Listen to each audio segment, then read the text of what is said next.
টাঙ্গাইল থেকে নির্বাচনের খবর জানাতে সহকর্মী সুমন খান যোগ দিয়েছেন। সুমন, সার্বিকভাবে আজকের নির্বাচনের পরিবেশ পরিস্থিতি কেমন ছিল? প্রশাসনের পক্ষ থেকে যে ভোটের আয়োজন করা হয়েছে তাতে ভোটারদের সাড়া কেমন দেখলেন? এখন গণনা চলছে, কি খবর রয়েছে?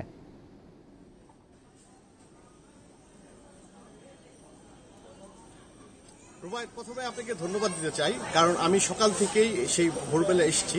সকাল থেকে বিভিন্ন কেন্দ্র ঘুরেছি এবং কি প্রশাসনের পক্ষ থেকে প্রশাসনের বিপুল পরিমাণ সংখ্যক সদস্য উপস্থিত ছিল এবং কি নির্বাহী হাকিম, নির্বাহী ম্যাজিস্ট্রেট সহ এবং কি র্যাব এবং কি পুলিশ সদস্য। বিশেষ করে পুলিশ সদস্যের যে তৎপরতা, কোনো জায়গায় কোনো বিশৃঙ্খলা সৃষ্টি করতে দেয়নি এবং কি মানুষ নির্বিঘ্নে ছোটখাটো ঘটনা ছাড়া আমি বলতেই পারি যে ভোট সুষ্ঠু হয়েছে।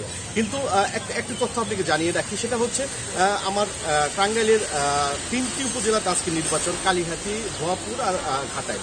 তো ঘাটাইলে এখন আমি আছি হচ্ছে শুকনি সরকারি প্রাথমিক বিদ্যালয়। আপনি দেখতে পাচ্ছেন এই স্কুল মাঠে আমি অবস্থান করছি। তো এই স্কুল মাঠের ভিতরে 20% ভোট কাস্ট হয়েছে। কিন্তু আরেকটি সুখবর আপনাকে দিতে চাচ্ছি, সেটা হচ্ছে ঘাটাইল আপনার আউলিয়াবাদে আপনার হচ্ছে 48% ভোট কাস্ট হয়েছে এবং কি সকাল থেকে আমি প্রায় 30টির মতো কেন্দ্রে ঘুরেছি। তো আমি সব জায়গায় দেখতে পাচ্ছি এবং কি রিটার্নিং অফিসারের সাথে কথা বলেছি, তিনি আমাকে জানিয়েছেন কিছু জায়গায় আমি দেখতে পেয়েছি যে 30%, 35-30 এবং একটি জায়গায় শুধু 48% ভোট কাস্ট হয়েছে। তো সার্বিক বিষয় আইন শৃঙ্খলার যেটি ছিল, সারাদিনই আইন শৃঙ্খলা বাহিনী তৎপর ছিল।